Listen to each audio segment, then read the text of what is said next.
ಆತ ದೂರದ ಊರಿಂದ ಬಂದು ಬೆಂಗಳೂರಿನಲ್ಲಿ ಬದುಕು ಕಟ್ಕೊಂಡಿದ್ದ. ಹೆಂಡತಿ ಮಕ್ಕಳ ಜೊತೆ ನೆಮ್ಮದಿಯ ಸಂಸಾರವೂ ನಡೆಸುತ್ತಿದ್ದ.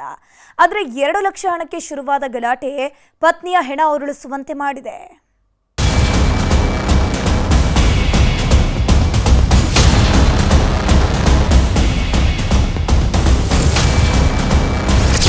ಎರಡು ಲಕ್ಷ ಹಣಕ್ಕೆ ಕಿರಿಕ್, ಪತಿಯಿಂದಲೇ ಪತ್ನಿ ಖಲಾಸ್. ಪತ್ನಿಯ ಕುತ್ತಿಗೆ ಮೇಲೆ ಕಾಲಿಟ್ಟು ಗಂಡನ ಅಟ್ಟಹಾಸ. ಕಾಸಿನ ಮೇಲೆ ಲೋಕ, ಕಾಸಿನ ಮೇಲೆ ನಾಕ ಅಂತಾರಲ್ಲ, ಈ ಮಾತು 100ಕ್ಕೆ 100 ಸತ್ಯ ಬಿಡಿ. ಯಾಕಂದ್ರೆ ಇಡೀ ಪ್ರಪಂಚವೇ ನಿಂತಿರೋದು ಕಾಸಿನ ಮೇಲೆ.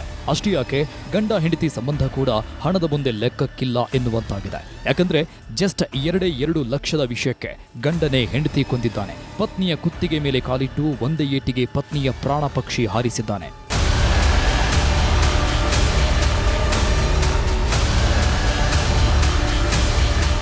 ಸುಂದರ ಬಂಗಲೆ, ವೈಭೋಗದ ಜೀವನ, ಸುಖ ಸಂಸಾರದಲ್ಲಿ 2 ಮಕ್ಕಳು. ಇವರ ಜೀವನ ಅನ್ನೋದು ಸ್ವರ್ಗಕ್ಕೆ ಕಿಚ್ಚು ಹಚ್ಚುವಂತಿತ್ತು. ಆದರೆ ಜಸ್ಟ್ 2 ಲಕ್ಷಕ್ಕೆ ಶುರುವಾದ ಗಲಾಟೆ ಸಂಸಾರವನ್ನೇ ಸರ್ವನಾಶ ಮಾಡಿದೆ. ಈತನ ಹೆಸರು ದರಿಯಪ್ಪ ಅಂತ.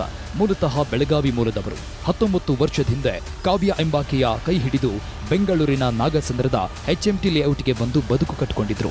ಬಿಲ್ಡಿಂಗ್ ಕನ್ಸ್ಟ್ರಕ್ಷನ್ ಬಿಸ್ನೆಸ್ ಮಾಡ್ತಾ ಇದ್ದ ದರಿಯಪ್ಪಗೆ ಅದೃಷ್ಟ ಅನ್ನೋದು ಕುಲಾಯಿಸಿತ್ತು. ಹಿಡಿದ ಕೆಲಸವೆಲ್ಲ ದೊಡ್ಡ ಮಟ್ಟದಲ್ಲಿ ಸಕ್ಸಸ್ ಆಗಿದ್ವು. ಹೀಗಾಗಿ ಒಂದೊಳ್ಳೆ ಲೆವೆಲ್ಗೆ ಸೆಟಲ್ ಆಗಿದ್ದ. ಆದರೆ 2 ಲಕ್ಷದ ವಿಷಯಕ್ಕೆ ಶುರುವಾದ ಗಲಾಟೆ ಕೊಲೆಯಲ್ಲಿ ಅಂತ್ಯವಾಗಿದೆ.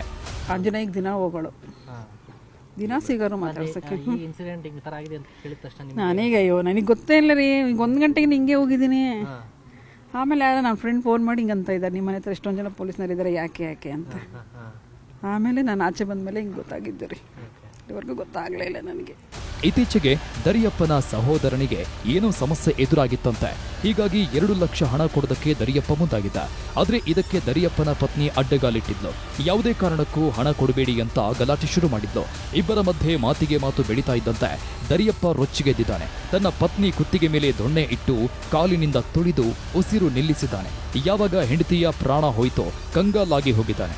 2 ಗಂಟೆ ಶವದ ಪಕ್ಕ ಕೂತವ ಕೊನೆಗೆ ಪೊಲೀಸರಿಗೆ ವಿಷಯ ತಿಳಿಸಿ ಸರೆಂಡರ್ ಆಗಿದ್ದಾನೆ. ದರಿಯಪ್ಪ ಏನೋ ಪೊಲೀಸರ ಮುಂದೆ ಮಂಡಿಯೂರಿದ್ದಾನೆ. ಆದರೆ ಮೃತ ಕಾವ್ಯ ಸಂಬಂಧಿಕರು ಬೇರೆಯದ್ದೇ ಕಥೆ ಹೇಳ್ತಿದ್ದಾರೆ. ದರಿಯಪ್ಪಗೆ ಅಕ್ರಮ ಸಂಬಂಧವಿತ್ತಂತೆ, ಹೀಗಾಗಿಯೇ ಕೊಲೆ ಮಾಡಿದ್ದಾನೆ ಅಂತ ಆರೋಪಿಸುತ್ತಿದ್ದಾರೆ. ಇವನು ಬೇರೆ ಅಫೇರ್ ಇಟ್ಕೊಂಡಿದ್ದಾನೆ ಅಂತೇಳಿ ಅವನು ಅವನ ಹೆಂಡತಿಗೂ ಯಾವಾಗಲೂ ಜಗಳ ಆಗ್ತಾ ಇತ್ತು. ಅವನು ಭಾಳ ಸರಿ ನಾನೇ ಒಂದು 15 ಸರಿ 20 ಸರಿ ನಾನು ನ್ಯಾಯ ಮಾಡಿ ಇದು ಮಾಡಿದ್ದೆ. ಈಗ ಅದನ್ನೇ ಮುಂದುವರಿಸಿದ್ದಾನೆ. ಅದನ್ನೇ ಮುಂದುವರಿಸಿ ಅದನ್ನೇ ಜಗಳ ಕೇಳಿದ್ದಾಳೆ. ಇವನೇನಂದ್ರೆ ಅವನು ಸುಮ್ಮನೆ ಇರೋನಲ್ಲ, ಅವನು ಅದನ್ನು ಓಪನ್ ಆಗಿ ಅವನ ಹೆಂಡತಿ ಹತ್ರ ಬಂದು ಎಲ್ಲ ತೋರಿಸೋದು, ಈ ಹುಡುಗಿ ಜೊತೆ ನನ್ನ ಜೊತೆ ಇದ್ದೆ, ಹಿಂಗಿದ್ದೆ ಹಂಗಿದ್ದೆ ಅಂತೇಳಿ.